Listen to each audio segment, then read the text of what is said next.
My apologies to Patrick Queen for getting to him late. But, Patrick, things happen, man. I mean, the NFL is drunk right now. Everybody's getting traded. It's crazy. Yeah, I see that. It's crazy. You got Devontae Adams, Amari Cooper. I want to know who's next. It usually does come in threes, right? Don't you think? It does. It definitely does. I can't wait to see. I know it, but it looks like you're getting a glimpse of Devontae Adams as a Jet for the first time on Sunday night. Yeah. So that's going to be the process, trying to figure out what position he's going to be in, what he's going to be doing. I'm pretty sure it's going to have to be something from Green Bay's past. So, yeah, it's going to be a lot of film study this week. So what is it like playing for Mike Tomlin? Obviously, you played for John Harbaugh. What is it like for you, Patrick? It's pretty much the same, man. You come into work, high effort, high intensity. All the guys love it coming in. I think Mike Tomlin does a great job of having us ready each and every week. He prepares us from the first day he comes in and let us know exactly how the game's going to go, and it usually goes like that. So I just got all the respect in the world for how he came in and welcomed me with open arms and stuff, and just being able to put me in position to succeed and be able to lead this defense and stuff. So I can't say enough about the guy. What do you mean he tells you the way the game's going to go and it usually goes that way? What do you mean by that? Like, he'd be on point with turnovers, just certain situational things that go on, certain guys who may be out and a guy that's replacing them, how they'll be used, the gadgets, just all the stuff that goes into the football context. He just be spot on. Of course he was excited to have you, Patrick. It's not just you coming to play with the Steelers. It's who he took you from, too. I mean, that was a win-win. That's as big as a win-win as it usually gets for the Steelers. Yeah, most definitely. Yeah, I know it was crazy.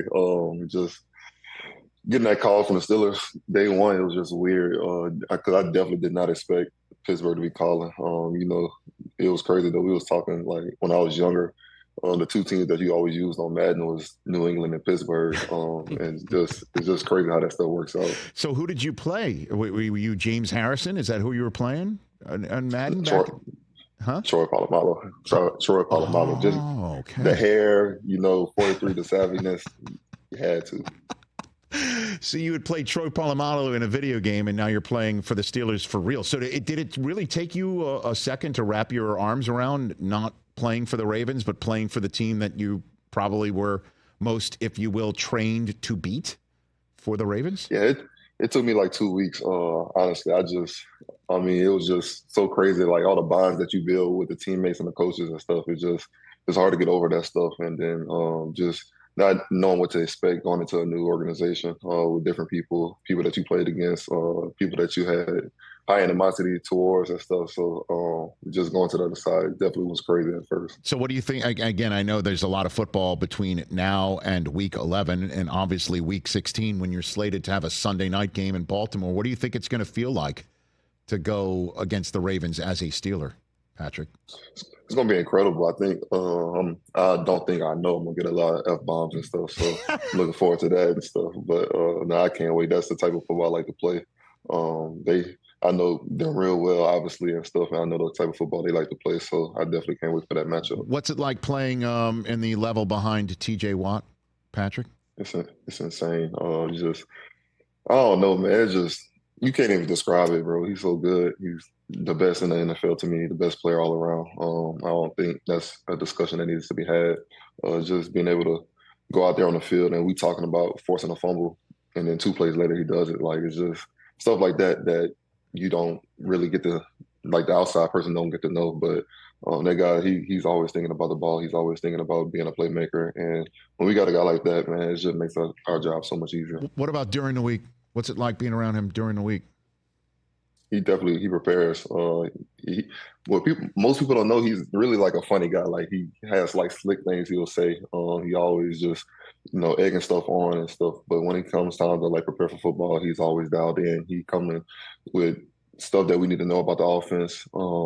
Whatever it may be, he's just on top of that stuff. And the way he prepares on the field is just, he's out there 30 minutes early before practice. Him, Herb, Alex, all going through their drills and stuff. So the way he approaches the game is the reason why he's the best.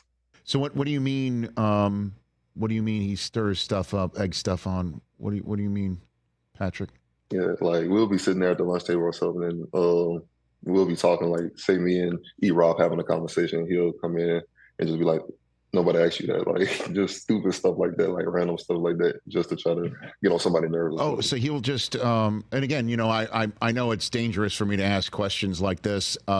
Because as your coach would say, I can't give you all the ingredients to the hot dog. You might not like. You know, so I understand. You know, I might be treading lightly here, but so you'll be in the middle of a conversation. He'll barge in and make you feel like you're overstepping with your conversation that has nothing to do with him. Is that what you're saying? Yes, but he does it like in the funniest way. I don't know how to describe it, bro. Like he'll be dead serious and he'll just bust out laughing and just like, nah, I'm just playing and stuff. Like I don't know what it is, bro. He just is the aura. Okay. And is Tomlin as funny as he is behind the scenes as well? Because again, what I just played for you is pretty damn funny, you know. So. Yeah, he definitely. It's every single day he has something to say. I can't even remember half the stuff he said because it's an ongoing thing. Every single day is more than one thing. So. I mean, it's just he brings the energy every single day. Any and everybody on the team gets it. He's a great leader. Patrick Queen here on the Rich Eisen Show from the Pittsburgh Steelers, getting set to take on the Jets on Sunday Night Football. And the news of the day is that Russell Wilson is taking some snaps with the first team offense. Does that mean he's going against you in practice, Patrick, right now? At the beginning of practice, we do like 7 shots as ones versus ones, and it's been both of those guys. And then it's kind of been a mix throughout the weeks, if I can remember correctly. Yeah, it's been a mix throughout the week. But after 7 shots, we don't do 1 versus 1. We do 1 versus 2, obviously. Scout's team stuff and all that stuff. But honestly, I don't even pay that much attention. Like once we do our set, I go to the sideline, just watch film about our plays and what we could do better and stuff. So. But at the end of the day, whoever takes the job, man, we don't care. We behind them 100%. We ready to go. No, and I know any question I ask you could be infused with your, you know, having to choose a side, pick a side. There's only one side. It's the black and gold. Totally understand that. How does Russell look to you right now, Patrick?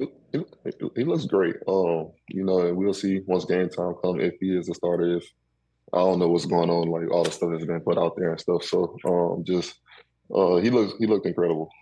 He was making throws everywhere he needed to be. If he needs to move, I think he still does have that ability to do so. And he's a leader. He's a leader off the field. He's a leader on the field and stuff. So everything I've seen from Russell is what I expected so far. What sort of leadership do you look for from your quarterback? From you being, you know, in a way, a quarterback of the defense, Patrick. Obviously, you being in the position you're in. But what do you look for in leadership from a quarterback? Someone who doesn't flinch us. We know the game is tough as is. We know there'll be mistakes, but the guy who doesn't flinch, who has everybody back, who just goes out there and just gives us a chance to win, just does their job at a high level. And I think anytime adversity hits, is ready to stand in the face of it. So, like I said, that's why I don't care who we have at quarterback, regardless. I think we have a chance to win with both of them. And in terms of that, what would you say to people who would say, okay, quarterback switch, if it does happen? You know, Fields has done very well. I mean, he does look like he has. And I imagine the leadership qualities that you're referring to, he has shown so far. What do you say that people say in the middle of that stream that it could cause a disruption of some sort, certainly if things don't, as they usually do in the NFL, go 100% smoothly? What do you say to somebody who would say that about this subject matter, Patrick? Yeah, I think honestly, if you look at both of them, they're always attached at the hip. So I don't think it will stir nothing there. And then as far as the team, defensive wise, I'll start off with if we go out there and get stops and get the ball back to the offense, the more chances they have, the more chances they get to score. That's the first thing. I think the second step is our guys up front protecting whoever back there at quarterback, and then not turning the ball over. I think that would be huge. I think whatever those chances are of us to win, if we do our job on defense and the offense does their job on offense and take care of the ball, I think we'll have success. Patrick, I appreciate the time. I look forward to seeing you on Sunday Night Football. Thank you. Yes, sir. Appreciate it. You got it. And we'll let you know if a third wide receiver gets traded in the next 5 minutes. Okay? Because this is crazy. Yeah. Right? I mean, it's kind of nuts what's going on right now. Big now. Names too. Big names. Absolutely. Patrick, thanks for the time. Greatly appreciate it. Yes, sir. Look for more of my calls. That's Patrick Queen of the Pittsburgh Steelers right here on the Rich Eisen Show. Catch the Rich Eisen Show every single day on the Roku Channel, 12 to 3 Eastern, for free.